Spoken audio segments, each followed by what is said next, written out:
Okay, so today we have lecture 4 on laws of motion. यहाँ पे मैंने तुम लोगों को बोला था कि कई बार कंबाइंड एफबीडी बना सकते हैं और कई बार सेक्शनल एफबीडी बना सकते हैं। तो ये प्रॉब्लम जो है ये सिर्फ इसी चीज की प्रैक्टिस के लिए कि इंटेलिजेंटली डिसाइड करें कि एफबीडी बनाना किसका है। तो यहाँ पे क्या पूछा हुआ है, क्वेश्चन क्या है, एक आदमी एक रस्सी को पकड़ के खींच रहा है, ऐसे पुली के ऊपर से जा रहा है और ये किसी जिस भी एलिवेटर कार समझ लो जो भी है डब्बे के अंदर बैठा है, इसके अंदर छेद में से रस्सी निकल रही है इसके हाथ में, ठीक है, और नीचे किसी ये वेइंग मशीन पे खड़ा हुआ है, ठीक है। Bye the way weighing machine क्या मेजर करती है? वेइंग मशीन हमेशा नॉर्मल रिएक्शन मेजर करती है, ठीक है। तो अभी ये पूछा है कि आदमी को कितना फोर्स लगाना पड़ेगा ताकि ये अपने आप को रोक के रख सके, ठीक है। हम चाहें इसको तो क्या कर सकते हैं, आदमी की अलग से एफबीडी बनाएं, लिफ्ट की अलग से एफबीडी बनाएं और उसके बाद फिर दोनों की स्टैटिक्स की कंडीशन लगाएं कि फोर्स बैलेंस करें। एक ये तरीका हो सकता है, but I want my students should never do that. As far as possible, go for combined systems जिससे हमारे अननोन्स कम हो जाते हैं। तो अभी ध्यान से सोचो अल्टरनेट तरीका क्या होगा इसको सोचने का। यहाँ पे मैं इसको एक समझो ब्लैक बैग पहना देता हूँ उसको, ठीक है, एक काला नकाब इसको पहना दो ऐसे, ठीक है, समझ गए। अब हमें पता नहीं इसके अंदर क्या है, लेकिन हमें क्या नजर आता है, अभी हमें ऐसा नजर आता है कोई चीज तो है जिसमें से 3 रस्सियां बाहर निकल रही है, ऐसा ही दिखता है ना हमको, ठीक है। अब मान लो ये टी टेंशन से खींच रहा है, bye the way action reaction तो इक्वल होता है। तो अगर ये आदमी जितने फोर्स से खींचेगा उतने ही फोर्स से रस्सी भी इसको खींच रही होगी, यानी खींचने का फोर्स और टेंशन बोले तो एक ही बात है, there is no difference between the pulling force and the tension. आदमी भी टेंशन से खींच रहा है क्योंकि आदमी के हाथ पे भी टेंशन ही लग रहा है, राइट, एक्शन रिएक्शन को। तो अभी क्या दिखता है, अगर मैं ऐसा मैं ब्लैक बॉक्स बना लूं तो इसमें से यहाँ पे भी टेंशन टी, यहाँ पे भी ऐसा टेंशन टी, 3 टेंशन टी दिख रहे हैं। और इस पूरे थैले का, इस झोले के कंटेंट्स का नीचे वेट कितना है, that is m plus m into g. समझ में आई बात की नहीं, ठीक है। और मुझे पता है झोले के अंदर कोई इंटरनल एक्सेलरेशन नहीं है, जो स्टेशनरी बॉडी नहीं है। जब भी स्टेशनरी बॉडीज है तो इस तरह से तुम ऊपर झोला बना सकते हो इसको, समझ गए कि नहीं। और पूरे झोले के साथ देख लो कि झोला जो है तीन तनियों से टंगा हुआ है झोला, समझ में आई बात की नहीं। पूरा का पूरा झोला जो है ये 3 टेंशन से टंगा हुआ छत से। खत्म हो गया सवाल। तो क्या हो जाएगा, T plus T is equal to क्या हो जाएगा, इसका मास प्लस इसका मास इंटू जी, खत्म, टेंशन निकल गया, ठीक है। तो अभी देख लेते हैं, और पूछा क्या, मैंने तो बता ही दिया क्या क्या करना है, लेकिन देख लेते हैं कि क्या क्या निकालना है। क्या पूछा है, find part is the force with which man pulls the string. तो सबसे पहले तो ये निकालना है कितने फोर्स से खींच रहा है, फिर weight registered by the weighing machine. उसके बाद क्या है, उसके बाद आदमी का इंडिविजुअल फ्री बॉडी डायग्राम बना के हाँ नॉर्मल रिएक्शन निकाल सकते हैं, समझ गए। जितना काम हो सके अरिथमेटिक से करना चाहिए, ज्यादा से ज्यादा काम अरिथमेटिक से होना चाहिए। अलजेब्रा की जरूरत भी पड़ रही है तो try to come up with equations which have very less number of unknowns, तो उसके बाद इसका नॉर्मल रिएक्शन निकाल पाओगे, ठीक है। और weight registered by the weighing machine if the man doubles the pulling force. उसके बाद अगर आदमी डबल फोर्स लगा रहा है, जितना चाहिए था रोके रखने के लिए उससे डबल फोर्स लगा रहा है, तो फिर क्या होगा, उसके बाद ये फिर पूरा सिस्टम ऊपर एक्सेलरेट कर रहा होगा, इज इट नॉट, क्योंकि कुछ तो टेंशन से ये रुका हुआ है, लेकिन जितना उसका टेंशन डबल कर दिया तो यहाँ पे भी तो तीनों का टेंशन डबल हो जाएगा कि नहीं, बोले।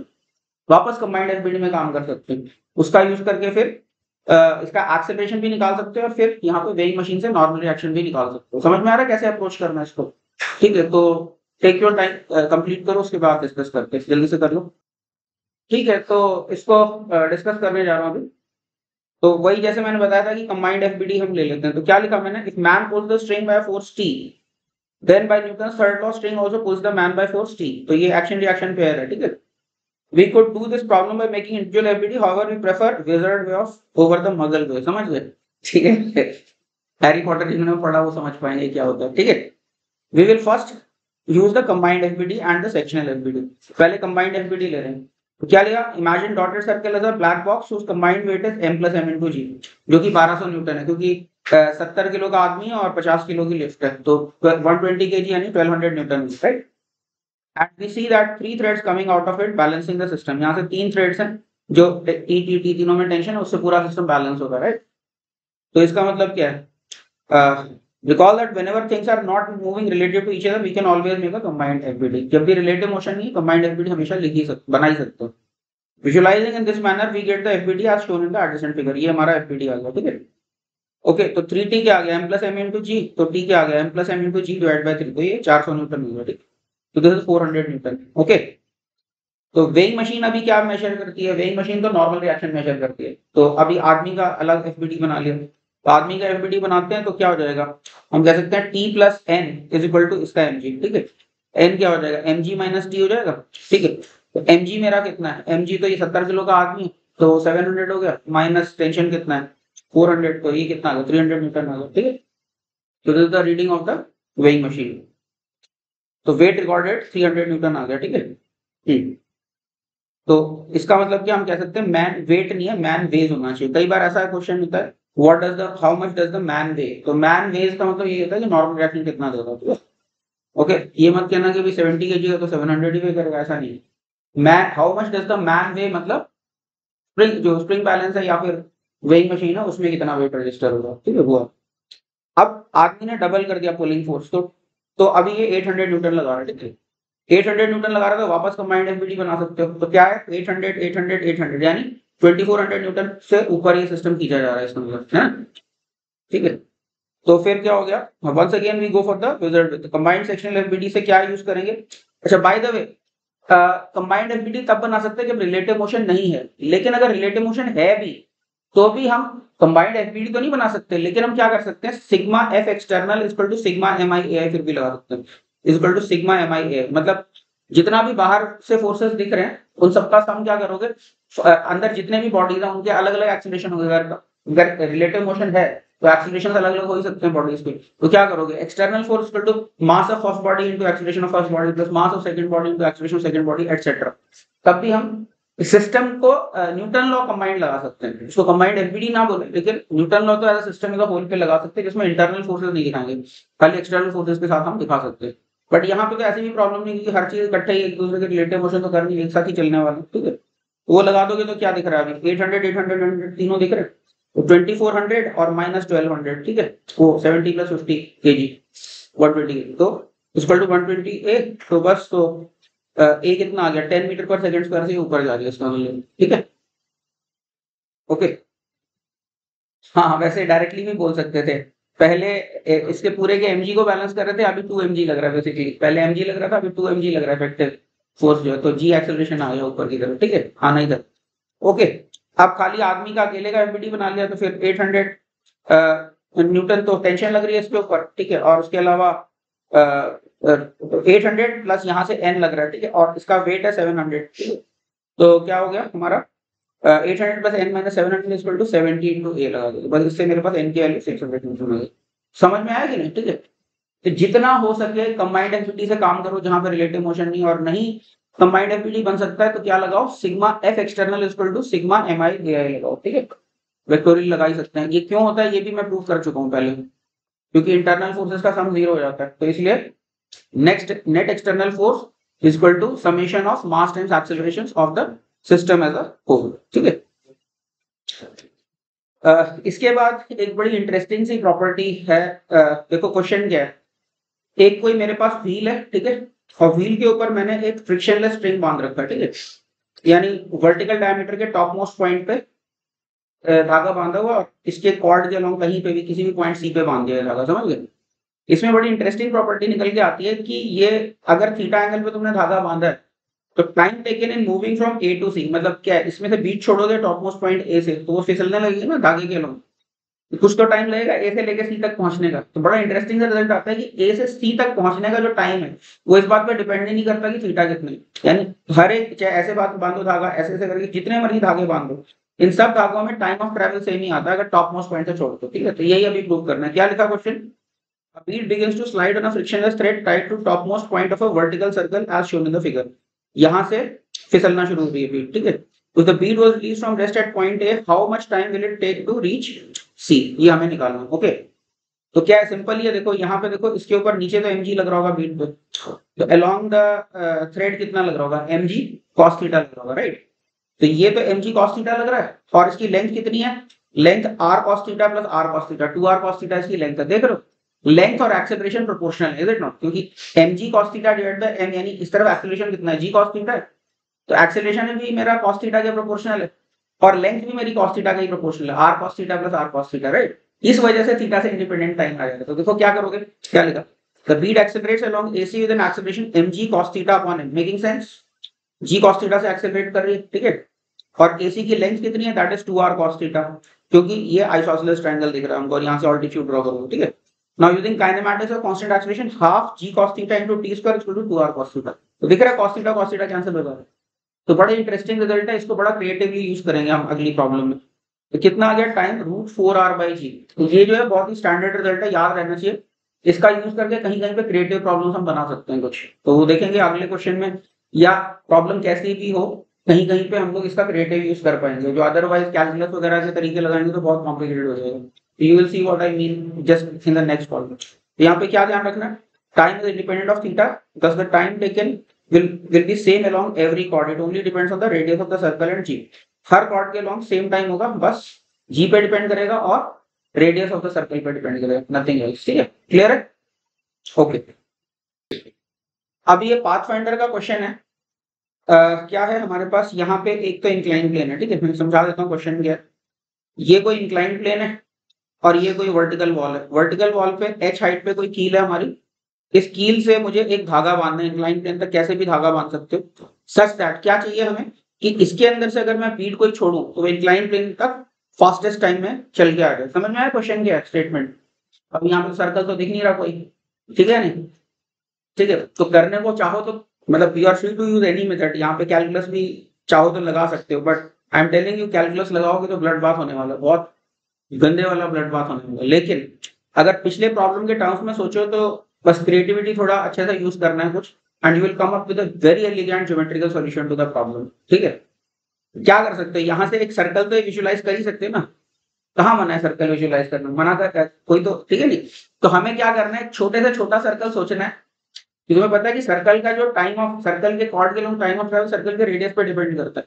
तो ऐसा सोचना है कि ऐसा कोई सर्कल हो जिसका ए जो है टॉप मोस्ट मतलब वर्टिकल डायमीटर का टॉप मोस्ट पॉइंट हो और वो छोटा से छोटा सर्कल हो, तो वो कैसा सर्कल होगा? समझ में आ रहा है? ऐसा सर्कल सोचना है हमको, है ना? उसके बाद फिर ज्योमेट्री लगा के फिर तो हो ही जाएगा, पिछली प्रॉब्लम में कन्वर्ट हो जाएगा। इधर थोड़ा सा आप काम है, थोड़ा सा ज्योमेट्री ट्रिग्नोमेट्री जो को लगाओ, ट्राई करना है खुद से, करो ट्राई करो। हाँ, तो डिस्कस करता हूँ सोल्यूशन। क्या लिखा, without loss of generality we can always imagine AB to be the chord of a vertical circle whose topmost point is A। ऐसे सर्कल का पार्ट मान लिया, इसका जो टॉपमोस्ट पॉइंट है A है, ठीक है। Thus our problem reduces to finding the vertical circle of smallest possible radius touching the incline with B being the touching point। ठीक है, यहाँ पे ये B dash, in fact B dash जो हमारा टचिंग पॉइंट है, जैसे यहाँ पे बना रखा है B डैश बोलता हूँ इसको इंस्टेड ऑफ B डैश, ये टचिंग पॉइंट है। समझ में आया? ऐसा सर्कल बनाना है। क्यों ऐसा काम करेगा? क्योंकि जो भी मोशन हो रहा है ये किसी कॉर्ड ऑफ सर्कल के अलोंग मान ही सकते हैं। तो हमको पता है कि कॉर्ड के अलोंग जो है जितना छोटा रेडियस का सर्कल होगा उतना छोटा ट्रैवल टाइम होगा। तो स्मॉलेस्ट पॉसिबल सर्कल हम ढूंढ रहे हैं जो कि इंक्लाइन तक पहुंच जाए। तो इसी तरह की ज्योमेट्री बनेगी, ठीक है। ओके, अब यहाँ पे मान लो वर्टिकल से ये एंगल फाई है, तो ये जो है ये सर्कल का रेडियस है, ये भी सर्कल का रेडियस है, तो ये दोनों एंगल्स तो बराबर हो गए, फाई और फाई। तो इसका मतलब क्या, सेंटर पे ये वाला जो एंगल बनेगा ये 2 फाई हो जाएगा। इंटरनल एंगल्स का सम होता है ना, समझ में बात करी? तो ये एंगल मेरा क्या हो जाएगा, ये 2 फाई हो जाएगा, ठीक है। और 2 फाई भी है और यहाँ पे ये एंगल 90 है, तो ये थीटा 90 माइनस थीटा, तो ये इसका मतलब क्या, 2 फाई जो मेरा थीटा भी, तो इसका मतलब क्या, 2 फाई इज थीटा। अब मेरा आर क्या हो जाएगा, तो देखो आर जो है रेडियस जो है मेरा, ये क्या हो जाएगा, हाँ या एच को देखते हैं। तो एच में ये तो आर हो गया और ये डिस्टेंस कितना हो गया तुम्हारा, ये आर और सेक 2 फाई आ जाएगा, राइट। तो एच क्या है मेरा, R plus R sec 2 phi. तो इसका मतलब आर क्या, तो आर क्या हो गया, H upon 1 plus sec 2 phi को सेक थीटा भी लिख ही सकता हूँ। तो रेडियस कितना आ गया, H upon 1 plus sec theta आ गया रेडियस, राइट। अब लेंथ निकालनी है, तो लेंथ कितनी है मेरी, 2r cos फाई है, ठीक है। तो वो क्या हो जाएगा, अब r को सब्स्टिट्यूट कर दो, तो 2 into H upon 1 plus sec theta into cos of theta by 2, ठीक है। पाथ फाइंडर में जो ऑप्शंस हैं वो इस फॉर्म में नहीं है, तो इसको थोड़ा ट्रिग्नोमेट्री लगा के सिंप्लीफाई कर सकते हो। तो इसको क्या लिख लिया, ये सेक थीटा को 1 अपॉन कॉस थीटा लिख लिया और एक कॉस थीटा ऊपर जाके मल्टीप्लाई कर दिया, तो सिंप्लीफाई हो गया। और 1 प्लस कॉस थीटा को 2 cos square theta by 2 minus 1 वाले फॉर्मूले से सिंप्लीफाई कर लिया, कॉस थीटा को थीटा बाई 2 में लगा। तो ये मेरे पास फाइनली कर आके सिंप्लीफाई हो गया, क्या आ गया, H cos theta sec theta by 2, ये हमारा फाइनल आंसर आ गया, ठीक है। समझ में आया कि नहीं? तो कई बार क्या होता है, इनफैक्ट फिजिक्स में कई बार बच्चे पूछते हैं कि सर इतनी थ्योरी सफिशिएंट है, उतनी थ्योरी सफिशिएंट है। एक्चुअली एक लिमिटेड डेप्थ के बाद प्रॉब्लम्स भी अपने आप में थ्योरी बन जाती है। अब जैसे ये क्वेश्चन में हम देखो तो पिछली प्रॉब्लम को थ्योरी की तरह यूज कर लिया हमने, ठीक है। तो ये डिस्टिंक्शन खत्म हो जाता है। इनफैक्ट शार्प स्टूडेंट्स को इतना नहीं सोचना चाहिए कि ये प्रॉब्लम है या थ्योरी है, ठीक है। काफी सारी प्रॉब्लम्स ही थ्योरी है। इनफैक्ट एरोडोप की तो ऑलमोस्ट हर प्रॉब्लम ही थ्योरी जैसी यूज होती है कई जगह पे। तो जितना स्टैंडर्ड रिजल्ट्स या तो याद है तो बहुत अच्छी बात है, नहीं याद है तो वो एक्सपीरियंस ध्यान होना चाहिए, किस तरह से हम क्या पाथवे था प्रोसीड किस तरह से किए थे, वो एक्सपीरियंस आगे काम होता है। ठीक है, समझ में आई बात करें? ठीक है, इसके बाद अगला क्वेश्चन देखो, ये तुम्हारा यहाँ पे क्या दे रखा है, पढ़ देता हूँ क्वेश्चन, ज्यादा प्राइमिंग नहीं करता, खुद से सोच रहा हूँ क्या लिखा है। रोप of length L is placed on a straight frictionless horizontal floor, एक रस्सी ऐसे रखी हुई है, ठीक है, and it is pulled bye a force capital F, यहाँ से एक कोई कैपिटल एफ फोर्स लग रहा है हमारा, okay, from one of its ends, tensile force T developed in the rope at a distance x from the rear end vary as shown in the graph.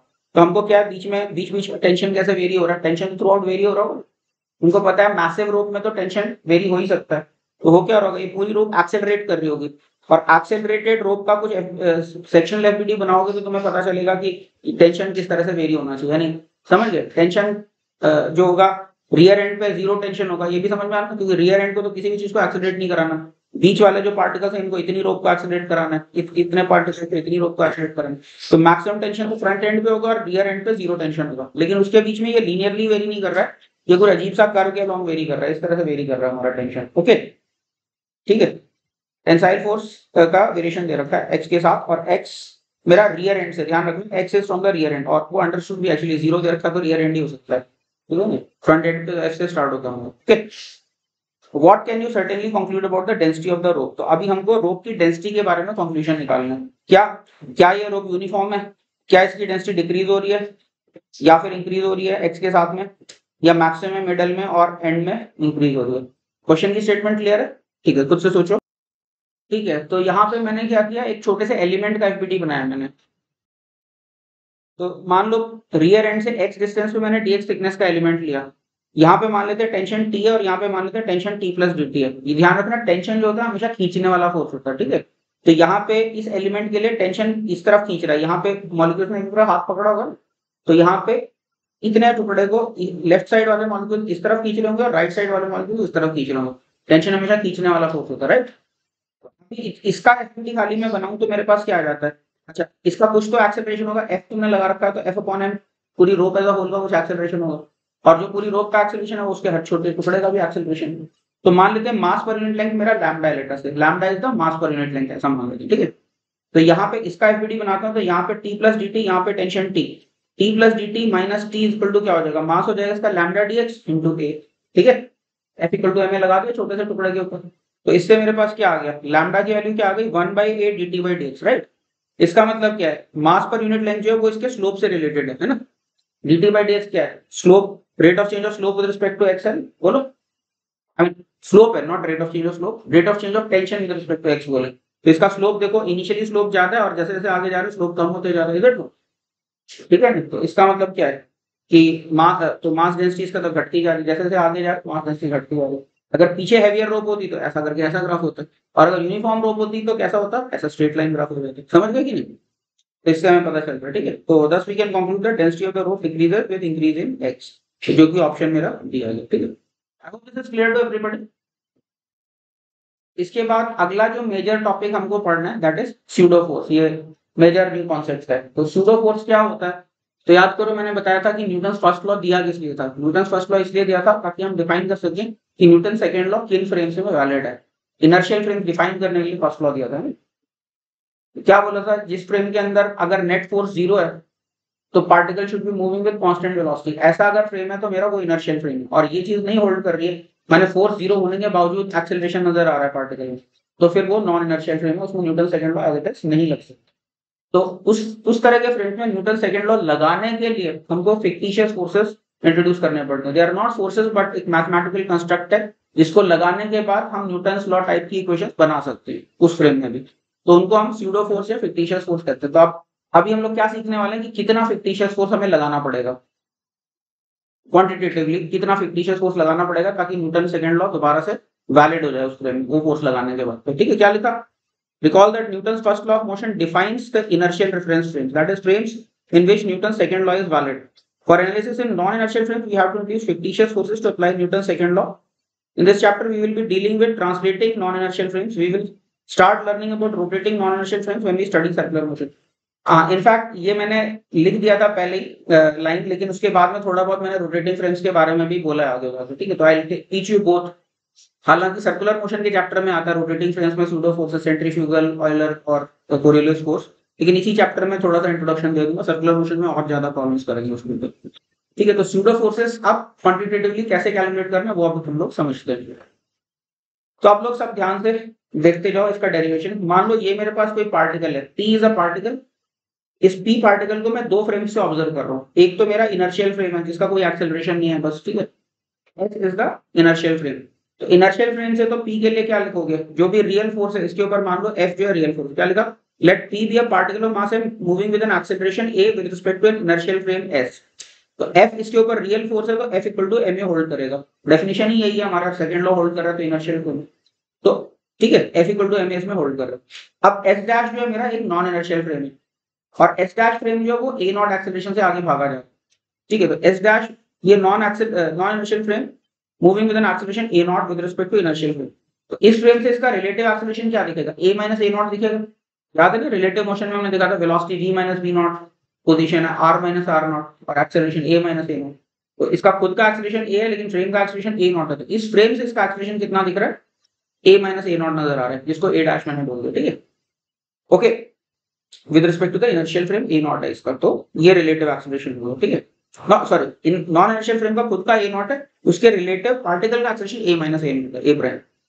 अब मान लो Fp जो है मेरा required pseudo force है। ठीक है, तो अब स्यूडो फोर्स लगाने के बाद तो मेरा लॉ ऑफ मोशन वैलिड हो जाएगा। तो इसका मतलब क्या बोलता हूँ, pseudo force plus real force equal to mass times a minus a not. समझ में आया कि नहीं? अब न्यूटन लॉ को वैलिड ही कर रहा हूँ, तो बाय डेफिनेशन यही स्यूडो फोर्स इससे कैलकुलेट होना चाहिए इस इक्वेशन से। तो इससे कैलकुलेट करते हैं तो स्यूडो फोर्स की वैल्यू क्या आ जाती है, देखो। अच्छा, F इक्वल टू F और ma तो दोनों तरफ कैंसिल हो जाएंगे, F और ma कैंसिल हो जाएंगे दोनों तरफ, राइट। बचेगा क्या, खाली स्यूडो फोर्स बचेगा। तो स्यूडो फोर्स कितना आ जाएगा, खाली माइनस ma नॉट आ जाएगा। ठीक है, तो इसका मतलब क्या है, अगर कोई फ्रेम का एक्सेलरेशन a नॉट है तो जो ऑब्जर्व्ड पार्टिकल है उसके ऊपर स्यूडो फोर्स लगेगा। ध्यान रखना, इसमें बच्चे बहुत मिस्टेक करते हैं। माइंड में एकदम क्लियर रखना कि स्यूडो फोर्स लगाना किस पे है, फ्रेम के ऊपर नहीं लगेगा। उस फ्रेम से जिस जिस पार्टिकल को देख रहे हो उन सारे पार्टिकल्स पे स्यूडो फोर्स लगेगा। ठीक है, ध्यान रखना। एक्सेलरेशन किसका देखना है, फ्रेम का एक्सेलरेशन देखना है। लगाना किस पे, जो ऑब्जर्व्ड पार्टिकल है उस पे स्यूडो फोर्स लगाना। ठीक है, डायरेक्शन क्या होगी, फ्रेम के एक्सेलरेशन के अपोजिट स्यूडो फोर्स की डायरेक्शन होगी। ठीक है, ध्यान रखना इस बात पे, हमेशा ध्यान रखना। फ्रेम में बहुत गड़बड़ करते हैं बच्चे, फ्रेम का कॉन्सेप्ट क्लियर है तो फिर गलती नहीं करोगे। सूडो फोर्स हमेशा, सूडो फोर्स लगाने से पहले सोचो किस फ्रेम में बैठ के देख रहे, कहां से बैठ के देख रहे। ठीक है, तो सूडो फोर्स लगता है opposite to the acceleration of the observation frame, लगता है ऑब्जर्व बॉडी पे, किसके मास के प्रोपोर्शनल, ऑब्जर्व बॉडी के मास के प्रोपोर्शनल। ऑब्जर्वेशन फ्रेम का कोई मास नहीं होता, फ्रेम तो बोल देते हैं वेज फ्रेम से हम बात कर रहे हैं, तो वेज फ्रेम का ये नहीं कि वेज का मास भी ले लोगे उसमें। फ्रेम एक मासलेस चीज होती है, वेज फ्रेम का मतलब simply X Y Z axes welded कर दिया वेज पे। कई बार वेज एंड ब्लॉक प्रॉब्लम है ना, तो हम बोलते हैं वेज फ्रेम से देख रहे हैं, उसका मतलब ये नहीं कि उसका मास वेज का मास है। ठीक है, नहीं, मास ऑब्जर्व पार्टिकल का होगा, फ्रेम का कोई मास नहीं होता। फ्रेम तो बस एक मैथमेटिकल बात है कि एक्स वाई जेड एक्सेस का सेट ले लिया। समझ में आया बात नहीं? तो क्या लिखा मैंने, ध्यान रखने वाली बात है क्या, pseudo force acts opposite to the acceleration of the observation frame. Pseudo force does not depend on the acceleration of the observed object. Observed object का जो मर्जी acceleration उस पे pseudo force का कुछ लेना देना नहीं है, केवल फ्रेम के acceleration से बात है। ठीक है, या फिर रियल फोर्सेस से भी कुछ लेना देना नहीं, जो मर्जी रियल फोर्स लग रहा हो, pseudo force जो लगेगा उसका इन बातों से कोई लेना देना नहीं। ठीक है, मैग्नीट्यूड ऑफ pseudo force क्या, मास of the observed object times the acceleration of the observation frame. ध्यान रखना, यहाँ पे जान के मैंने अंडरलाइन किया, मास किसका, ऑब्जर्व्ड ऑब्जेक्ट का, एक्सेलरेशन किसका, ऑब्जर्वेशन फ्रेम का। ऑब्जर्वेशन फ्रेम का कोई मास नहीं होता है। जब भी बोलते हैं कि वेज फ्रेम से देख रहे हैं तो इसका मतलब ये नहीं कि वेज का मास ऑब्जर्वेशन फ्रेम का मास है, वो बस एक्स वाई जेड एक्सेस है। ठीक है, तो I hope this is clear to everybody. समझ में आया किस तरह से लगेगा सूडो फोर्स? ठीक है, ठीक है, तो अभी एक बहुत ही सिंपल सा इलस्ट्रेशन है जिसको सूडो फोर्स से कर रहा हूँ, उसके बाद थोड़े कॉम्प्लिकेटेड क्वेश्चंस होंगे वो तुम लोगों को खुद से करने का भी दूंगा। ये तो इलस्ट्रेशन है तो मैं सिंपल सा बता दे रहा हूँ कैसे होगा। क्वेश्चन क्या, a pendulum is hanging from the ceiling of a car having an acceleration a not. तो ये कोई कार है जो a नॉट एक्सेलरेशन से आगे भाग रही है। ठीक है, with respect to the road, find the angle made by the string with the vertical. तो ये तुम लोगों ने देखा होगा, ऐसे कार वार में कई बार लोग तोता उता टांग देते हैं, दिल्ली में तो तोता बहुत टांगते हैं, या बजरंगबली ही, मतलब समझ गए। तो इस तरह से हमने कोई पेंडुलम जैसा टांग रखा है हमने। ठीक है, तो जब कार एक्सेलरेट करती है तो तुमने देखा ना कि पीछे की तरफ चली जाती है, जो भी तोता वगैरह होता है वो पीछे की तरफ भागता है। वो किस वजह से भागता है? ग्राउंड फ्रेम से देखो तो गाड़ी का एक्सेलरेशन बढ़ गया तो तोते को भी एक्सेलरेट करना आगे की तरफ, तो स्ट्रिंग का जो टेंशन है वो उसको आगे एक्सेलरेट करा सकता है। या फिर अगर गाड़ी के फ्रेम से देखो तो ग्राउंड फ्रेम से देखो तो एक्सेलरेट करा देता है, गाड़ी के फ्रेम से देखो तो पीछे की तरफ सूडो फोर्स लग रहा है जिसको बैलेंस करना है। ठीक है, बाय द वे तुम लोग सोचोगे यार ऐसे थोड़ी ना होता है कि एक जगह टिका थोड़ी ना रहता है, वो तो ऑसिलेट करने लग जाता है। वो ऑसिलेट इसलिए कर जाता है क्योंकि तुम यूनिफॉर्म एक्सेलरेशन से नहीं चल रहे होते हो, तुम कभी तो एक्सेलरेट करते हो गाड़ी को फिर डिसेलरेट करते हो, उस वजह से ऑसिलेट करने लगता है। लेकिन अगर तुम एक कांस्टेंट एक्सेलरेशन से ही चलते रहोगे हमेशा तो तुम देखोगे कि स्टेडी एंगल बन जाएगा, या थोड़ी देर बाद जो ऑसिलेशन होंगे वो डैम्ड ऑसिलेशन करके डायोड हो जाएंगे और एक स्टेडी एंगल के ऊपर ही वो टिका रहेगा। ठीक है, तो ये जो क्वेश्चन है ये वो इसी स्टेडी एंगल की बात कर रहा है। ठीक है, तो क्वेश्चन है क्या हमारा, a pendulum is hanging from ceiling of a car having an acceleration a naught with respect to road. Find the angle made by the string with the vertical. ठीक है, इसका हमें एंगल निकालना है। ठीक है, तो क्या कर सकते हैं, अभी क्या किया, कार के फ्रेम से इसका एफबीडी बनाते हैं। तो जब भी एक्सीलरेटेड फ्रेम में एफबीडी बना रहे हो real forces as it is रहेंगे। ठीक है, ध्यान रखना रियल फोर्स कोई मत छोड़ देना, फ्रेम चेंज होने से रियल फोर्स कोई गायब नहीं होता है, एडिशनल फोर्स लगेगा और नॉर्मल फोर्सेस तो वो रहेंगे ही रहेंगे जो थे। तो टेंशन टी ऐसे लग रहा है, एमजी ऐसे लग रहा है, ये दोनों रियल फोर्स। इसके अलावा एक स्यूडो फोर्स लगेगा कितना, कार का एक्सीलरेशन ए नॉट है इसलिए पीछे की तरफ एम ए नॉट लगेगा। ठीक है, अब तो लैमिस थ्योरम लगा दो। ठीक है, तो लैमिस थ्योरम लगा दोगे तो क्या आ जाएगा, T upon sine 90 degree equal to M A not upon sine of 180 minus theta equal to M G upon sine of 90 plus theta. ठीक है, इसको सॉल्व करके मेरे पास tan थीटा की वैल्यू क्या आ जाती है, ए नॉट बाई जी। ठीक है, तो ये मेरे पास ये एंगल आ गया मेरे पास। ठीक है, और बाय द वे इसको हम चाहें तो इफेक्टिव ग्रेविटी से भी हम काम कर सकते हैं, मतलब यहीं पे मैं इंट्रोड्यूस कर देता हूँ, हालांकि लिखा नहीं तुम्हारे नोट्स में, लेकिन आसान सी बात है तो समझना ध्यान से इफेक्टिव ग्रेविटी से मतलब क्या है मेरा। तो एक तो देखो ये जो ब्लॉक है ग्रेविटी क्या है, बेसिकली ग्रेविटेशनल फोर्स मास के प्रोपोर्शनल एक फोर्स होता है। ठीक है, और सूडो फोर्स भी मास के प्रोपोर्शनल एक फोर्स होता है। तो हम चाहें तो दोनों मास के प्रोपोर्शनल फोर्सेस को एक सिंगल फोर्स में कंबाइन कर सकते हैं। जैसे कोई कार ए नॉट एक्सेलरेशन से जा रही है तो इसके ऊपर क्या है, एक पीछे की तरफ एम ए नॉट लग रहा है और एक नीचे की तरफ एम जी लग रहा है। देखो तो मैं चाहूँ तो इन दोनों फोर्सेस को एक साथ कंबाइन करके ऐसे लगा सकता हूँ नहीं, एक फोर्स। समझ में आई बात को नहीं? तो ये फोर्स कितना हो जाएगा, M into under root of G square plus A not square हो जाएगा। राइट, तो इसको मैं क्या बोल सकता हूँ, और डायरेक्शन क्या हो जाएगी इसकी, सोचो वर्टिकल में जी है और हॉरिजॉन्टल में ए नॉट है, तो ये क्या हो जाएगी डायरेक्शन, ये tan inverse A by g हो जाएगी। समझ में आई बात की नहीं, tan inverse a not by g. तो ये ठीक से दिखाता हूँ, ये एम जी लग रहा है तुम्हारा और ये तुम्हारा इधर एम ए नॉट लग रहा है, एम ए नॉट। तो ये डायरेक्शन क्या हो जाएगी, ये डायरेक्शन नेट रिजल्टेंट फोर्स की हो जाएगी tan inverse of A not by g. दिख रहा है कि नहीं? तो एक तरह से हम क्या कह सकते हैं, इस कार में कैसी फीलिंग आ रही है, एज इफ ग्रेविटी चेंज हो गई है। कितनी ग्रेविटी हो गई है, ग्रेविटी की वैल्यू हो गई है under root of A not square plus G square. Right, और डायरेक्शन क्या हो गई, tan inverse A by G. और हर चीज तो वर्टिकल रहना चाहती है ना विद रिस्पेक्ट टू ग्रेविटी, तो क्योंकि इस कार के अंदर ग्रेविटी ही तिरछी हो गई है इसलिए ये अभी भी वर्टिकल ही है कार के रिस्पेक्ट में, हॉरिजॉन्टल सरफेसेस ये हैं। समझ में है बात के लिए? और ये चीज तुम फ्लूइड्स में भी यूज करोगे, फ्लूइड्स के अंदर अगर मान लो इसके अंदर कोई कंटेनर रख दोगे पानी भर के तो उस कंटेनर का सरफेस भी तिरछा हो जाएगा, तो तुम लोग बोलो यार सरफेस तो हॉरिजॉन्टल रहने की कोशिश करता है, तो ये with respect to the effective gravity horizontal है, ग्रेविटी टेढ़ी हो गई है तो सरफेस हॉरिजॉन्टल है, इस तरह से। समझ गए कि नहीं? तो इफेक्टिव ग्रेविटी के मतलब कई क्वेश्चंस इस तरह के होते हैं, बाद में वर्क पावर एनर्जी में मोशन इन वर्टिकल सर्कल करोगे उसमें भी इफेक्टिव ग्रेविटी से हम लोग काम कर पाएंगे। तो क्या कर सकते हैं, क्योंकि ट्रांसलेटिंग फ्रेम्स में जो सूडो फोर्स है वो मास के प्रोपोर्शन फोर्स है, तो हम क्या कर सकते हैं, नया ग्रेविटी वेक्टर को क्या लिख सकते हैं, m g dash vector is nothing but real mass times gravity plus pseudo force, यानी mass times acceleration of the pseudo, ये माइनस साइन के साथ आएगा। इन दोनों का जो सुपर पोजिशन है उसको हम कह सकते हैं एम जी डैश है, या फिर हम क्या कह सकते हैं, जी डैश क्या आ जाएगा, g dash will be nothing but g and minus a not, ये मेरा जी डैश वेक्टर आ जाएगा। समझ गए, वेक्टर नया वेक्टर ग्रेविटी तुम्हें डिफाइन करनी। तो accelerated frame is as if the gravitational field has changed. समझ में आई बात की नहीं, एक्सेलरेशन टू ग्रेविटी ही चेंज हो गया कार के फ्रेम से। So I hope it is making sense. Effective gravity का कांसेप्ट आया ना समझ में, दो फोर्सेस है मास के प्रोपोर्शनल, तो उनको एक में ही क्लब कर दिया हमने। ठीक है, ठीक है, तो अब ये तो एनालिसिस हुई हमारी इसकी कार के फ्रेम से। क्या हम इसको ग्राउंड फ्रेम से भी एनालाइज कर सकते हैं? बिल्कुल कर सकते हैं ग्राउंड फ्रेम से एनालाइज। तो ग्राउंड फ्रेम से क्या दिखता है, कार के फ्रेम से तो ये रेस्ट पे दिख रहा है, ग्राउंड फ्रेम से क्या दिख रहा है, पूरी कार ए नॉट से भागी जा रही है और एक पेंडुलम भी ए नॉट से आगे भागा जा रहा है। तो यहाँ पे इक्विलिब्रियम की कंडीशन की जगह एक्सेलरेशन की कंडीशन लगेगी। From the ground frame the whole thing is accelerated, right, it is not in equilibrium. From the car frame it is in equilibrium. Equilibrium मतलब क्या, एक्सेलरेशन कुछ नहीं दिख रहा, कार फ्रेम से रेस्ट पे दिख रहा है। ठीक है ना? तो ग्राउंड फ्रेम से क्या दिखेगा, तो यहाँ पे देखो ये फोर्स तो लगेगा नहीं, अभी खाली टी साइन थीटा लग रहा है, T sine theta should be equal to ma not, right, क्योंकि पूरी कार का एक्सीलरेशन ए नॉट है, पेंडुलम का भी एक्सीलरेशन ए नॉट है, तो T sine theta ma not के बराबर हो जाएगा, और वर्टिकल डायरेक्शन में तो कुछ एक्सीलरेशन है नहीं इसका, तो टी कॉस थीटा जो वो mg के बराबर हो जाएगा। समझ गए कि नहीं, इस बॉब का ये डायरेक्शन एक्सीलरेशन का डायरेक्शन है, और ये डायरेक्शन जो इक्विलिब्रियम का डायरेक्शन है, जहां पे इक्विलिब्रियम जिस डायरेक्शन में वहां पे फोर्स बैलेंस लगेगा, और जिस तरफ एक्सीलरेशन है वहां पे F इक्वल टू ma लगेगा।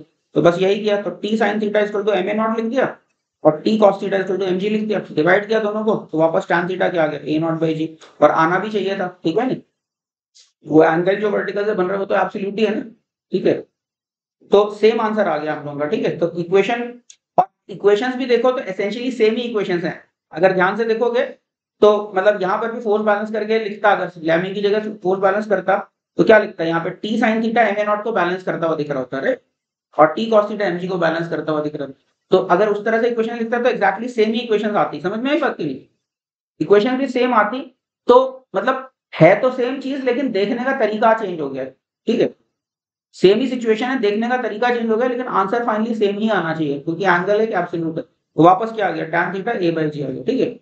तो बस मैं जैसे बोलता हूँ इसको कि नजारा एक है, नजरिया अलग अलग, ठीक है ना, फ्रेम जो है बस एक नजरिया है देखने का, नजारा सेम, अलग अलग नजरिए से देख रहे हैं, ठीक है, ओके, ठीक है। तो the equation also remains the same essentially, although logic change slightly, logic थोड़ा सा चेंज हो गया, एक जगह इक्विलिब्रियम का लॉजिक लग रहा है, एक जगह एक्सीलरेशन का लॉजिक लग रहा है, one frame bob appears stationary while from the other frame it appears to be accelerated, समझ गए कि नहीं, ठीक है।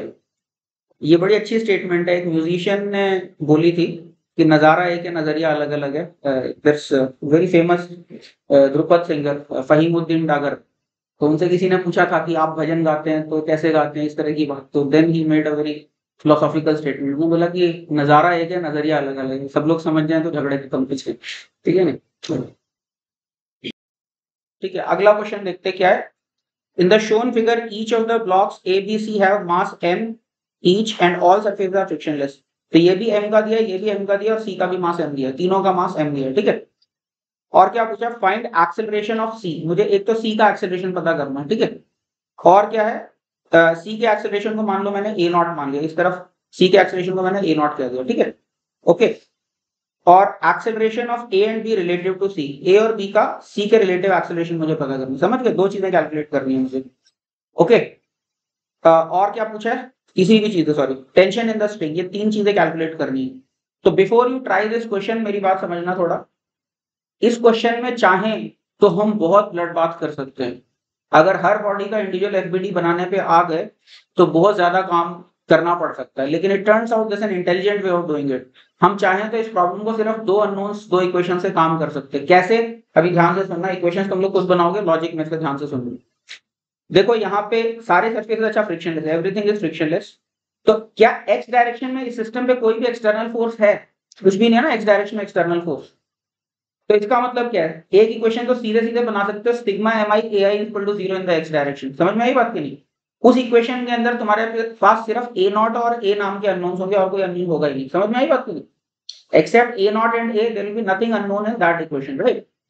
एक इक्वेशन और क्या बना सकते हो, सी के फ्रेम में चले जाओ, सी के फ्रेम में चले जाओ, तो ये क्या है, पुलिंग फोर्स टाइप की कॉन्फ़िगरेशन बन गई, this whole thing is moving as a single chain, right, तो उसमें उस इक्वेशन में भी टेंशन लेना नहीं पड़ेगा, इसके अंदर अगर तुम अलोंग द चेन फोर्स देखोगे तो यहाँ पे सूडो फोर्स का कंपोनेंट आएगा, यहाँ पे कुछ सूडो फोर्स का कंपोनेंट इसके ऊपर लग रहा होगा, और उसके अलावा एमजी का कंपोनेंट लग रहा होगा, तो एमजी के कंपोनेंट सूडो फोर्स के कंपोनेंट्स अलोंग द चेन जब लोगे तो उसमें भी कहीं पे कोई टेंशन, कोई नॉर्मल रिएक्शन आने वाला नहीं है, समझ में आई बात की नहीं, तो very intelligently I have avoided tension and the normal reactions, otherwise सोचो कितने सारे उन्होंने, यहाँ पे नॉर्मल रिएक्शन, यहाँ पे नॉर्मल रिएक्शन, यहाँ पे टेंशन, इसका एक्सीलरेशन, इसका एक्सीलरेशन, तो पांच इक्वेशन, पांच अननोन, मतलब समझ गए पूरा इंतजाम है, ठीक है, अपने आप को परेशान करने का, समझ में आई बात की नहीं, but if you are doing it smartly you can just do it using two unknowns and two equation, तो बोलोगे यार टेंशन भी तो निकालना, तो ठीक है, बाद में एक बार एक्सेलरेशंस निकल गए उसके बाद तो अरिथमेटिक से टेंशन निकल जाएगा तुम्हारा, सिंपल सी इक्वेशन से टेंशन उसके बाद आ जाएगा, ठीक है। So I want you to write the correct equations now, ध्यान से करना, प्रिंसिपल्स क्लियर है ना, दो जिसको यूज करना है हमें, pulling force method and then second one is sigma M I A I in the x direction is zero, ठीक है। ये डिस्कस करने जा रहा हूं अभी इसका solution, I want your full attention, बहुत ध्यान से सुनना मेरी बात, तो सबसे पहले तो वेरिएबल समझो मैंने इंट्रोड्यूस कैसे किए हैं। ए नॉट मैंने क्या बोला है, सी के एक्सेलरेशन को ए नॉट बोला, ठीक है। ए नॉट क्या है, सी का rightward acceleration A not, और स्मॉल ए क्या है, सी के फ्रेम से इस चेन का जो एक्सेलरेशन दिख रहा है, मतलब चेन क्यों, सी के फ्रेम में चलेगा तो सी रेस्ट पे जैसे दिख रहा होगा, राइट, सी के फ्रेम से। तो सी के ऊपर बैठ के जितने एक्सेलरेशन से बी राइट की तरफ जाता दिख रहा होगा, उतने ही एक्सेलरेशन से ए जो है नीचे की तरफ आता दिख रहा होगा। ये तो बात समझ में आती है कि नहीं, कि ये अगर 1 मीटर जाएगा तो 1 मीटर की झील को ऑब्जॉर्व करने के लिए ए को भी 1 मीटर नीचे जाना पड़ेगा। तो समझ में आ रहा है, पूरी चेन का एक्सेलरेशन सी के फ्रेम से स्मॉल ए दिख रहा है। अब इसका मतलब बी का एक्सेलरेशन ग्राउंड फ्रेम से कितना दिखेगा, बी का एक्सेलरेशन ग्राउंड फ्रेम से दिखेगा बी का सी के रिलेटिव एक्सेलरेशन और प्लस बी सी का खुद का एक्सेलरेशन। ये इसी तरह की बात है कि velocity of boat relative to ground क्या होता है, that is velocity of river plus velocity of boat relative to river, तो उस तरह की बात है। इसी तरह से acceleration of B from ground is acceleration of B relative to C plus acceleration of C itself. तो बी का राइट वर्ड एक्सेलरेशन रहेगा a not plus a vector, right, ठीक है, ए नॉट प्लस ए हो गया राइट वर्ड। और इसका क्या हो जाएगा, क्योंकि सी के रिलेटिव इसका ए इधर है और सी खुद ए नॉट से इधर जा रहा है, तो इसका हॉरिजॉन्टल एक्सेलरेशन क्या हो जाएगा, a minus a not minus a cos theta हो जाएगा। समझ में आई बात की नहीं, मेरे को हॉरिजॉन्टल एक्सेलरेशन में इंटरेस्ट है क्योंकि मुझे पता है नेट हॉरिजॉन्टल फोर्स सिस्टम पे 0 है। तो ए का हॉरिजॉन्टल एक्सेलरेशन क्या हो जाएगा, a not minus small a cos theta, ये rightward acceleration of A आएगा, और सी का तो खुद का ए नॉट है।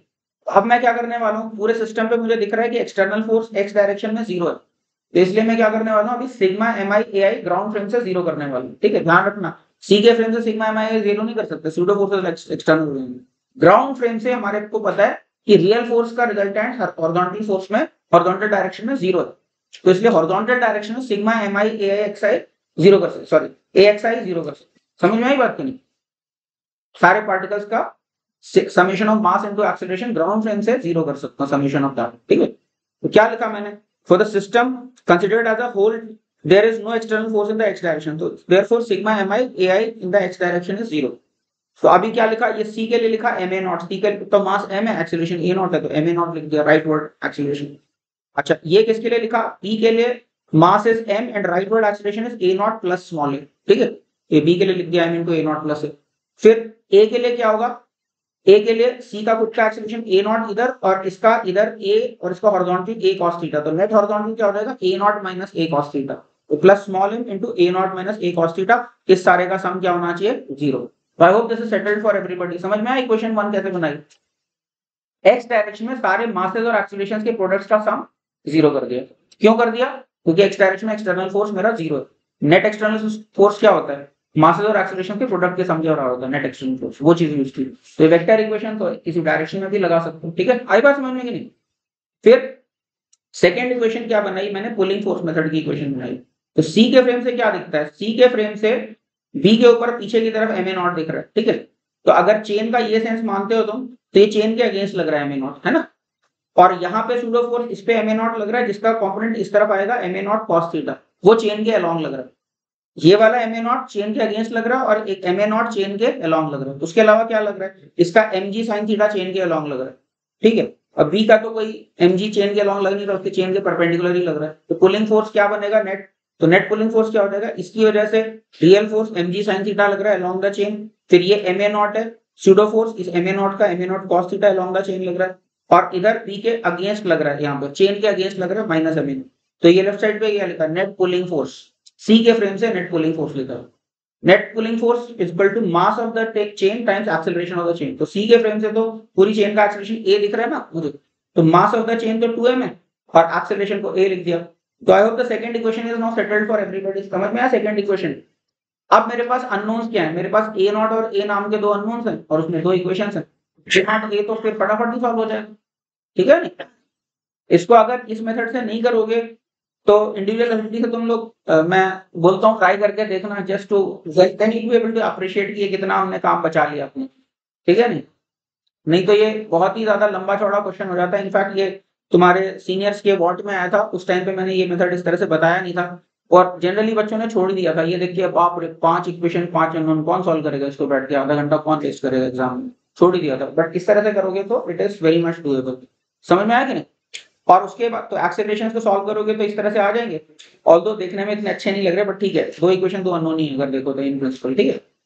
उसके बाद फिर टेंशन निकालना है तो इसके लिए अलग से बना लो इक्वेशन। क्या होगा इधर, इधर टी लगेगा, इनफैक्ट सी के फ्रेम से ही बना लो इस इक्वेशन। तो ऊपर टी लग रहा है और इधर M A naught cos theta लग रहा है। M A naught cos theta plus M G sine theta minus T equal to इसका एम ए, उससे टी भी निकल जाएगा। मैंने टी शायद पता नहीं हाँ निकाला है, बाद में टी भी निकाला है इसी तरह से, ठीक है। अच्छा, इसमें सॉल्व करते हो ना तो सी का एक्सेलरेशन राइट वर्ड आता है। मतलब मैंने एक second, y is the acceleration of c rightwards, a not जो है सॉल्व करके नेगेटिव आता है, इसकी वैल्यू कैलकुलेट करोगे ये -1 प्लस cos थीटा तो नेगेटिव हो जाएगा। अगर नेगेटिव आ रहा है इसका मतलब क्या है, मैंने राइट को दिखाया और सॉल्व करके नेगेटिव आया, इसका मतलब c जो है लेफ्ट की तरफ जा रहा है। तो ये लेफ्ट की तरफ क्यों जा रहा है सोच के देखो। हमें पता है कि सारे मास टाइम्स एक्सेलरेशन का सम 0 होना चाहिए, राइट। तो b का तो जो c के रिलेटिव है सारा ही कंपोनेंट हॉरिजॉन्टल में लग रहा है, लेकिन a का जो पूरा कंपोनेंट हॉरिजॉन्टल में नहीं लग रहा, इसका एक मतलब एक टुकड़ा ही लग रहा है जो लेफ्ट में लग समझ में आई बात करी। और टोटल मुझे पता है सिग्मा एम आई हॉरिजॉन्टल में 0 होना चाहिए। तो अगर सी भी राइट की तरफ जा रहा होता और बी तो राइट की तरफ जा ही रहा है, तो ये दोनों मासेस का एम ए का सम जो होता है ये बड़ा आ जाता है एज कम्पेयर टू इसका जो लेफ्ट वर्ड आता है एम ए का सम। इसलिए किसी ना किसी को तो लेफ्ट में जाना पड़ेगा, यानी सी को लेफ्ट में ही जाना पड़ेगा, तभी ये बैलेंस हो पाएंगे, नहीं तो वो 0 कभी आ ही नहीं पाएगा। समझ में आ रही बात की नहीं। सिंपल वर्ड्स में बोलूं तो बी का तो पूरा का पूरा ही कंपोनेंट हॉरिजॉन्टल है, लेकिन ए का एक पार्ट ही हॉरिजॉन्टल, तो वो 0 हो नहीं पाएगा। इसलिए जिस तरह से वेरिएबल इंट्रोड्यूस कर रहे हैं इससे सी का एक्सेलरेशन नेगेटिव है। तो क्या लिखा मैंने, with A not to the right momentum conservation will be clearly violated because relative to c b must move rightward for the system to lose। अच्छा मैंने एनर्जी वाला आर्गुमेंट लिखा हुआ है यहाँ पे, ठीक है, ये भी आर्गुमेंट समझाने की कोशिश करता हूँ।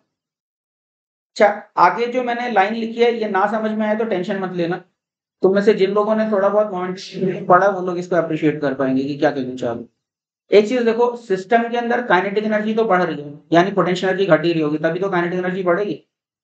इसका मतलब पक्की बात है कि ए नीचे की तरफ ही मूव कर रहा होगा, ए ऊपर तो मूव कर नहीं सकता, और करेगा तो बहुत ही अजीब लगेगा। ए ऊपर अगर चलने लग गया तो लगेगा कोई भूत इसको ड्राइव कर रहा है, इज इट नॉट। इतना तो पक्की बात है ए नीचे की तरफ ही जाएगा।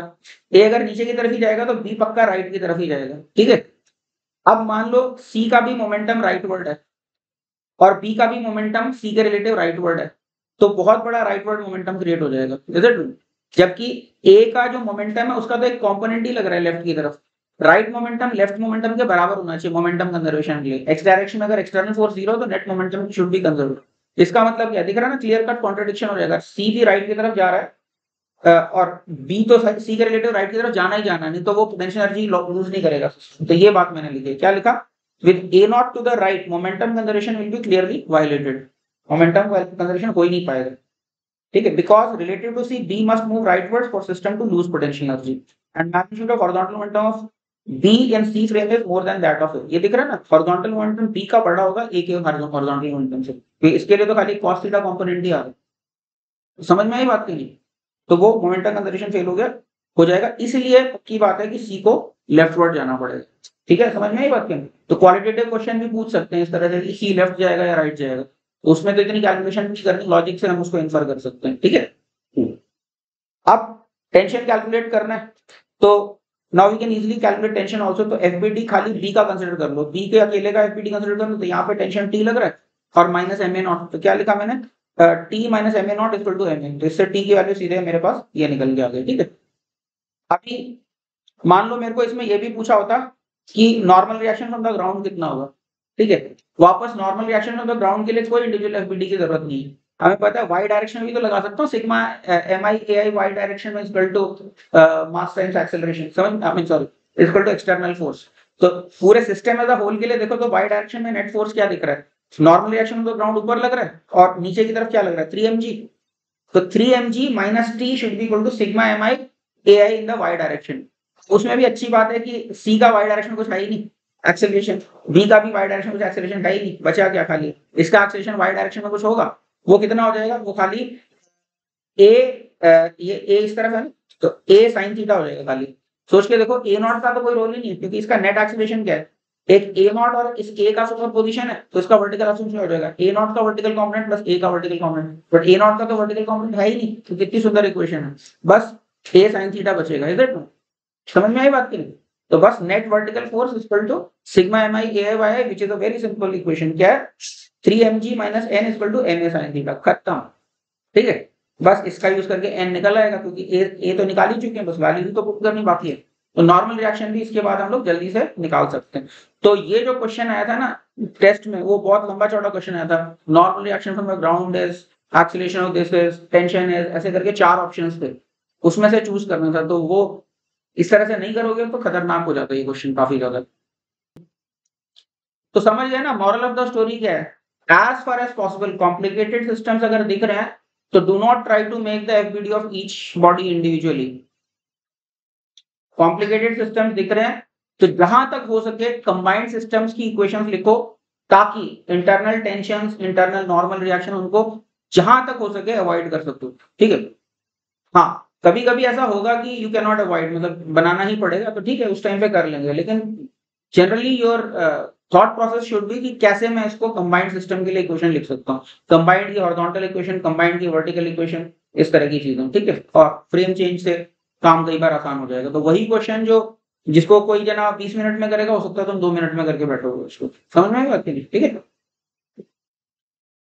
तो pseudo force in rotating frame, तो ये बच्चों को बहुत ही डरावनी क्वेश्चंस लगती हैं, ठीक है, और I am with you in that. ठीक है, किसी को भी डरावनी लग सकती है, बट घबराना नहीं है इसको, इसीलिए मैं 4 बार पढ़ाता हूँ। ठीक है, यानी पहले काइनेमैटिक्स में इससे मिलता जुलता कुछ किया, अभी यहाँ पे लॉज ऑफ मोशन में सूडो फोर्स में की बात करेंगे, सर्कुलर मोशन में फिर से इक्वेशन की बात करूंगा, और उसके बाद रोटेशन मैकेनिक्स फिर से एक बार इसकी बात करूंगा। ठीक है, उसके बाद फिर डर लगना थोड़ा कम हो जाएगा। ठीक है, पता नहीं बंद होगा कि नहीं, बट कम तो हो जाएगा डर लगना। ठीक है, तो इसको बस मैं इंट्रोड्यूस कर दे रहा हूँ, इसके पूरे डिटेल में आगे नेक्स्ट क्लास में मैं डिस्कस करूंगा। I just introduce this.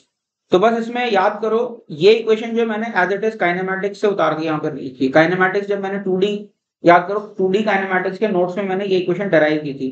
कैसे डराइव की थी वो भी याद करो। मैंने आर कैप डॉट को मैंने थीटा के टर्म्स में, थीटा कैप के टर्म्स में एक्सप्रेस किया था, ओमेगा टाइम्स थीटा कैप या minus omega times theta cap, वो देख लेना। और इसी तरह से थीटा कैप डॉट को मैंने आर आर कैप के टर्म्स में एक्सप्रेस किया था, वो ओमेगा टाइम्स आर कैप, या वो देख लेना क्या आया था। मतलब करने को तो अभी दोबारा भी डराइव कर सकता हूँ, बट ध्यान है ना कैसे डराइव किया था हमने। पहले टेंजेंशियल यूनिट वेक्टर का rate of change radial unit vector के टर्म्स में लिखा था, और रेडियल यूनिट वेक्टर का रेट ऑफ चेंज जो है टेंजेंशियल यूनिट वेक्टर के टर्म्स में लिखा था। और उसके बाद फिर पोजीशन वेक्टर को हमने सीधे लिख दिया था आर टाइम्स आर कैप, ये हमने पोजीशन वेक्टर को लिख दिया था। ठीक है, फिर पोजीशन वेक्टर को डिफरेंशिएट किया था तो हमारे पास वेलोसिटी वेक्टर आया था। तो वेलोसिटी वेक्टर मेरे पास क्या आ गया था, R dot times R cap plus R omega times theta cap, ये आ गया था मेरा वेलोसिटी वेक्टर। याद है?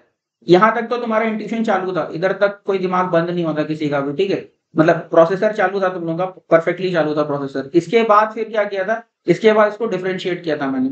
डिफरेंशिएट किया था तो इसको प्रोडक्ट रूल से 2 टर्म्स आएंगे, फिर यहाँ पे ये 3 टर्म्स का डिफरेंशिएशन है। तो मैंने बताया था जब एबीसी का डिफरेंशिएशन करते हो तो 3 टर्म्स का प्रोडक्ट रूल क्या बनता है, AB times C dot plus AB dot times C plus A dot BC, इससे करके इसको डिफरेंशिएट किया था। और उसके बाद मैंने टर्म्स को कलेक्ट किया था, उसके बाद इंट्यूशन चलना बंद हो गया था। ठीक है, बट ठीक है कोई बात नहीं, कई बार नहीं चल पाता है, स्पेशली मल्टीपल डेरिवेटिव्स कर ले रहे हो तो दिमाग में हमारे कोई प्रोसेसर इस तरह का थोड़ी ना कि मल्टीपल डेरिवेटिव को सीधे सीधे विजुलाइज कर पाओ। ठीक है, हालांकि कोरिलेस एक्सेलरेशन को मैं एक बार फिर थोड़ा सा और ज्योमेट्रिकली भी विजुलाइज, उस टाइम पे भी शायद थोड़ा सा मैंने हिंट दिया था, एक बार और विजुलाइज करा दूंगा कोरिलेस एक्सेलरेशन को। बट मतलब हमारे पास ये आ गया था जनरल प्लेन मोशन में, पोलर कोऑर्डिनेट्स में मेरा एक्सेलरेशन का ये टर्म आ गया था। ठीक है नहीं? अब सोचो ये तो मेरा एक्सेलरेशन है, कोई इनर्शियल फ्रेम है, उससे मुझे पार्टिकल का इतना एक्सेलरेशन दिख रहा है। अब मैं क्या कर सकता हूं, मैं ऐसे फ्रेम में जा सकता हूं जिसमें ये पार्टिकल मुझे घूमता हुआ दिख ही नहीं रहा। सोच के देखो, मैं जैसे यहाँ पे मान लो कोई मच्छर भागा जा रहा है, ठीक है, कोई मच्छर भागा जा रहा है और मान लो एक्सेलरेशन से भागा जा रहा है, मच्छर मक्खी कुछ भी, तो मैं अपनी चेयर को लगातार घुमा के ऐसे देख सकता हूँ कि मैं लगातार मच्छर को देखते रहूं। फॉर दैट, मतलब सिंप्लिसिटी के लिए सोचो 2D प्लेन में ही भाग रहा है, मेरी आंखों के लेवल पे ही भाग रहा है तो मच्छर, ऐसे करके। तो I can always rotate my chair in such a way such that I am only seeing the मच्छर going radially away from me and not rotating। समझिए, अभी भी मेरी आंखों के सामने, अभी भी मेरी आंखों के सामने, लगातार मेरी आंखों के सामने अपनी चेयर को मैं ऐसे रिवॉल्व कर सकता हूँ। ठीक है, तो हम ऐसे फ्रेम में बात कर रहे हैं। तो ऐसे फ्रेम में मेरे को खाली क्या दिखेगा, मेरे को सिर्फ आर डबल डॉट दिखेगा। इधर मेरे से खाली आर चेंज होता हुआ दिख रहा है, थीटा तो चेंज होता हुआ दिख ही नहीं रहा, क्योंकि मेरा एक्स एक्सिस अभी इधर है, मच्छर हमेशा एक्स एक्सिस पे ही पड़ा हो, मेरा एक्स एक्सिस ही घुमा जा रहा है। समझ में आई बात के लिए? तो in my frame I do not see any theta dot and I do not see any theta double dot. अगर मैं ऐसे फ्रेम के अंदर बैठ गया तो मेरे को क्या है, सिर्फ आर डबल डॉट दिख रहा है। तो अब क्योंकि ये मेरा नॉन इनर्शियल फ्रेम है, तो अब इसमें मेरे को सूडो फोर्स लगाना पड़ेगा। तो मैं वापस टेक्निक क्या लगाऊंगा, जैसे मैंने ट्रांसलेटिंग फिल्म में सूडो फोर्स कैसे डराइव किया था, मैंने कहा था pseudo force plus real forces का resultant should be mass times apparent acceleration, यही किया था ना मैंने। मेरे फ्रेम से जो एक्सेलरेशन दिख रहा है into mass, that should be Newton second law valid है, तो pseudo force plus real force का resultant should be mass times apparent acceleration. इसका यूज करके सूडो फोर्स कितना आ जाएगा, that will be mass times apparent acceleration minus real forces. इसी को यूज करके हम लोग निकालेंगे कि अलग अलग सूडो फोर्स के टर्म्स आएंगे। जैसे यहाँ पे 3 एक्सेलरेशन के टर्म्स है ना, एक ये है, ये है, ये है, मतलब 3 तो नहीं कह रहे, यहाँ पे 4 दिख रहे, बट उसमें से r double dot r cap मुझे अभी भी दिख रहा होगा, तो बाकी 3 टर्म्स के करस्पॉन्डिंग मेरे पास सूडो फोर्स के टर्म्स आएंगे। वो क्या क्या टर्म्स आएंगे, इस वाले टर्म्स के करस्पॉन्डिंग कोरिलेस फोर्स आएगा, इस वाले टर्म्स के करस्पॉन्डिंग सेंट्रीफ्यूगल फोर्स आएगा, और इस वाले टर्म के करस्पॉन्डिंग ऑयलर फोर्स। तो 3 सूडो फोर्सेस मैं डिस्क्राइब करूंगा नेक्स्ट क्लास में, सब तो ये सारा काम करूंगा। कौन कौन से pseudo forces, Coriolis force, Euler force और सेंट्रीफ्यूगल फोर्स, ठीक है। ये 3 टर्म्स के करस्पॉन्डिंग हम इसको अगली क्लास में देखेंगे। अप्रोच मैंने बता दिया क्या लगाने वाला हूँ, real force plus pseudo force equal to mass times apparent acceleration, इसी से हम निकाल देंगे। समझ में आ रहा है ना, दूसरी तरफ जाके एक माइनस साइन के साथ आने लगेंगे टर्म्स, ठीक है, करिए। तो ठीक है, तो डरने की कोई बात नहीं है, ठीक है, समझ में आ जाएगा, ठीक है, समझ में आ जाएगा। यानी हो सकता है इंट्यूटिव ना हो, लेकिन फिर भी क्वेश्चंस कर पाओगे इतना, इस लेवल पे कॉन्फिडेंस आ जाएगी, you will be able to apply them in different questions, and that is what is required for JEE, ठीक है। So I will stop here, thank you.